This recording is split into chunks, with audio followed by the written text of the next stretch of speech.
गुरुकुल थे, वो देश के लिए, राष्ट्र के लिए और हिंदुस्तान की संस्कृति की पहचान होती थी। हिंदुस्तान के लिए देशभक्त पैदा करता है गुरुकुल। और ये जो मदरसे हैं ना, सरकारों को चाहिए इस पर। मदरसे क्या कर रहे हैं? मदरसे आतंकवादियों की फौज तैयार, आतंकवादियों को ट्रेनिंग दे रहे। ये जो अल-फलाह यूनिवर्सिटी, ये मदरसों से ही तो निकल के गए हैं और कितना बड़ा हमला किया देश के ऊपर। सरकार से अनुरोध करती हूँ, मदरसे के अंदर इनको शिक्षा दी जाती। हिंदू काफिर है और हिंदू को मारना, उसकी गर्दन काटना, इनको शबाब मिलता, इनको जन्नत मिलती है भाई। 72 हूरों के चक्कर में हिंदुओं को काफिर कह कर के गर्दन काटी जा रही। और सरकारें क्या कर रही है?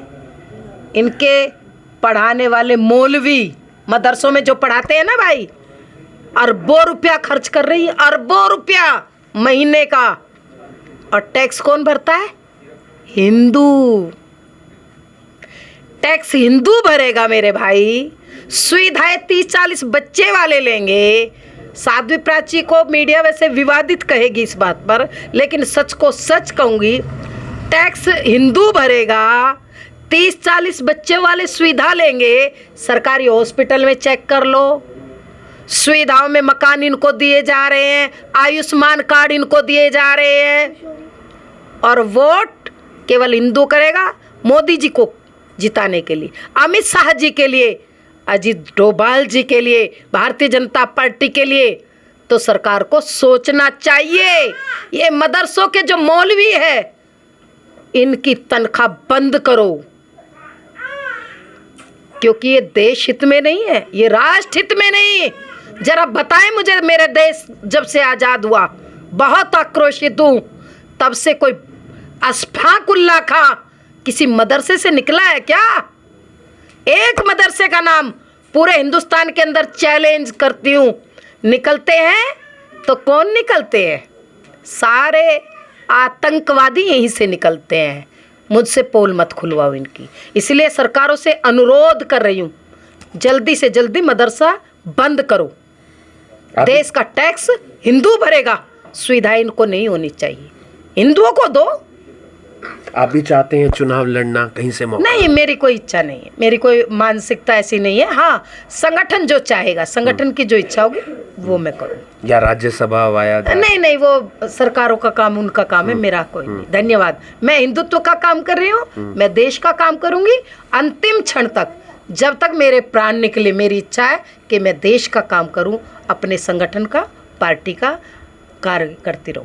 साध्वी प्राची दीदी आज करनाल पहुंचे हैं और उनसे जानने का प्रयास करेंगे कि किस तरीके से विश्व हिंदू परिषद को आगे ले जाने का प्रयास किया जा रहा है। आने वाले समय में उत्तर प्रदेश में भी चुनाव हैं, बंगाल में भी चुनाव हैं, क्या स्थिति है और किस तरीके से हिंदुओं को जोड़ने की एक कोशिश की जा रही है। सबसे पहले, अभी हाल ही में एक आतंकी हमला हुआ और उसमें तमाम डॉक्टर्स का नाम सामने आया, एक अल-फलाह यूनिवर्सिटी का नाम भी सामने आया।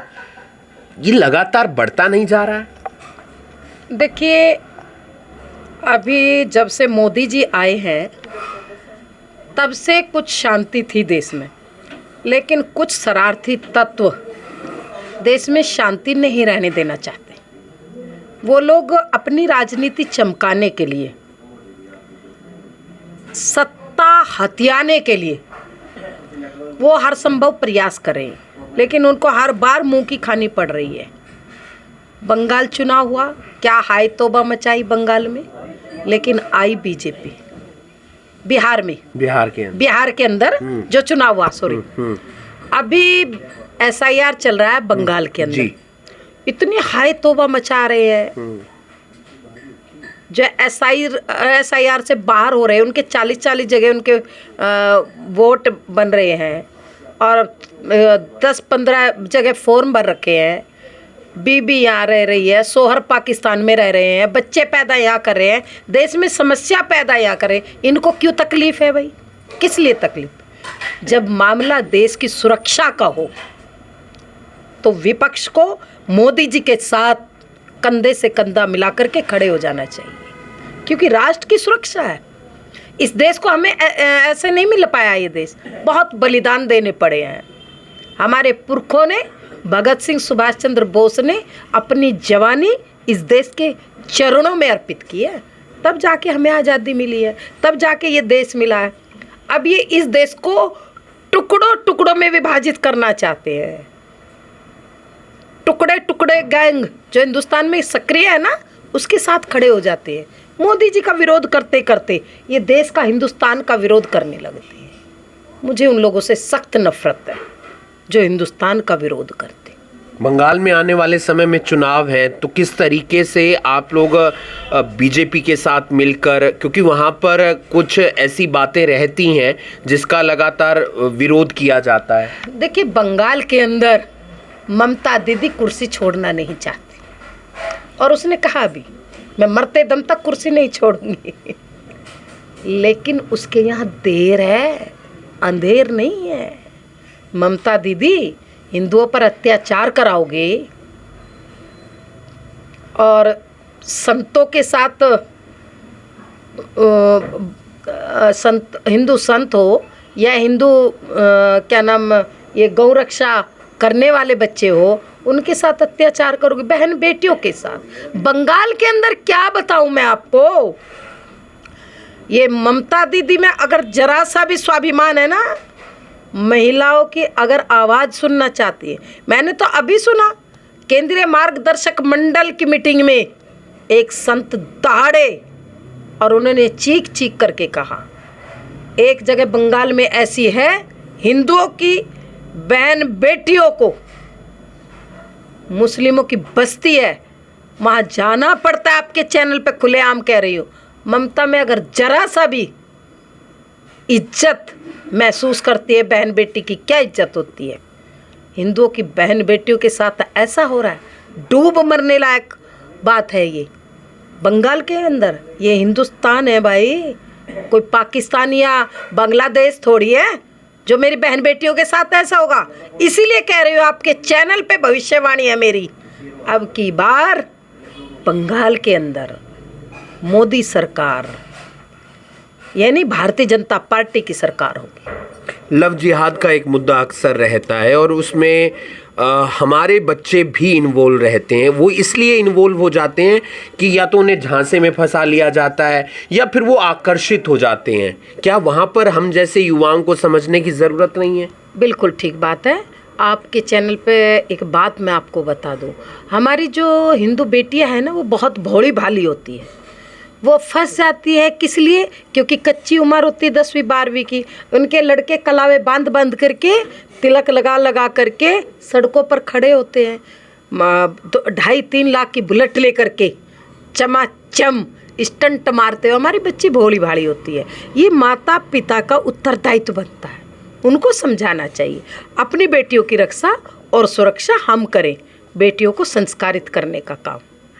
कैसा हो पाएगा आपको लगता है भविष्य में? क्यों नहीं होगा भाई, हम विचार करें कि हम कहाँ जा रहे हैं। ये देश तो पद्मिनी का देश है, जिसने कहा था अकबर को, अरे ओ पापी, तू मेरी सूरत को देख नहीं सकता, ये तो देश शेरों का है, कुत्ता कभी झांक नहीं सकता। क्यों नहीं हो सकता? बिल्कुल हो सकता है। जब माँ अपनी ड्यूटी को निभाएगी, जब बहन अपनी ड्यूटी निभाएगी, अपने उत्तरदायित्व को समझेगी, तो निश्चित हो जाएगा। बाबरी मस्जिद को लेकर शिलान्यास हो रहा है, ईंट के पत्थर रखे जा रहे हैं। पश्चिम बंगाल में तो हो ही गया है, शायद 1-2 राज्य में और भी इस चीज़ की बात। चिंता ना करिए भाई, वो बाबरी की नींव रख रखे यहाँ शौचालय और मूत्रालय बन रहे हैं बाबर के नाम से। बाबर तो लुटेरा था, चोर था, बलात्कारी था, डकैत था, हिंदुस्तान को लूट लूट करके लेगा। उसके नाम की मस्जिद बंगाल में नहीं बनेगी, चिंता ना करिए। भारतीय जनता पार्टी की सरकार आने दो, जैसे बनी है वैसे ही हटाई जाएगी। एक आखिरी सवाल और, जनसंख्या को लेकर अब ऐसी बात भी रहती है कि जनसंख्या नियंत्रण कानून आना चाहिए, कोई ये बात भी करता है क्योंकि हम पहले नंबर पर हैं। उसको लेकर आपके क्या विचार हैं? क्योंकि कई लोग चाह रहे हैं कि 2 ही बच्चे हों, कोई अब एक पर ही रह गया है, कोई 3-3, 4-4, 5-5 भी कर रहा है। नहीं, 30-40 भी कर रहे हैं। आपके चैनल पे बता रही हूँ, हमारे यहाँ तो एक बच्चे पर लोग आ गए। और क्योंकि हम ज़्यादा पढ़े लिखे, हम शान शौकत में रहने लगे। हिंदुओं को सोचना चाहिए, जब बच्चे नहीं होंगे तुम्हारा भविष्य क्या होगा, ये भविष्य की चिंता करो। हिंदुओं जाग जाओ, एक बच्चे से काम नहीं। संख्या कम हो रही है, जिस मोहल्ले में इनकी संख्या होती है ज़्यादा, वहाँ हिंदू सुरक्षित नहीं होता है। हिंदुओं को वो मोहल्ला छोड़ना पड़ता। कश्मीर से शिक्षा ले लो हिंदुओं, पाकिस्तान से ले लो, बच्चों की संख्या बढ़ाओ, अपने बच्चों की। और जो ये ज्ञान पेलते हैं ना ज़्यादा पढ़े लिखे बच्चे, 30-40 साल के बच्चों की उम्र में तुम शादी करते हो, 20-25 साल की शादी उम्र में शादी करो बच्चों की, और फिर उनके 2-4 बच्चे होने चाहिए। बागेश्वर धाम वाले धीरेन्द्र शास्त्री जी हैं, उन्होंने एक यात्रा निकाली थी हिंदू राष्ट्र बनाने के लिए, क्या उसमें वो सफल हो पाएंगे? बिल्कुल होंगे। हिंदुस्तान को गजवा हिंद नहीं बनने देंगे। हिंदुस्तान था, हिंदू राष्ट्र है और हिंदू राष्ट्र रहेगा। भगवा हिंद बनेगा, हिंदू राष्ट्र रहेगा, लेकिन हम गजवा हिंद नहीं बनने देंगे। बहुत बहुत शुक्रिया प्राची दीदी, जिन्होंने तमाम मुद्दों को लेकर अपनी राय रखी और ये कहा कि हमारा जो देश है हिंदुस्तान, वो हिंदू राष्ट्र बनेगा, और वो है भी सही। और बहुत मुद्दों को लेकर उन्होंने अपनी राय रखी है। इस इंटरव्यू के माध्यम से आपकी क्या राय है, आप कमेंट बॉक्स में बता सकते हैं। आप देख रहे हैं अभी ब्रेकिंग में हूँ आपके साथ हिमांशु नारंग। धन्यवाद।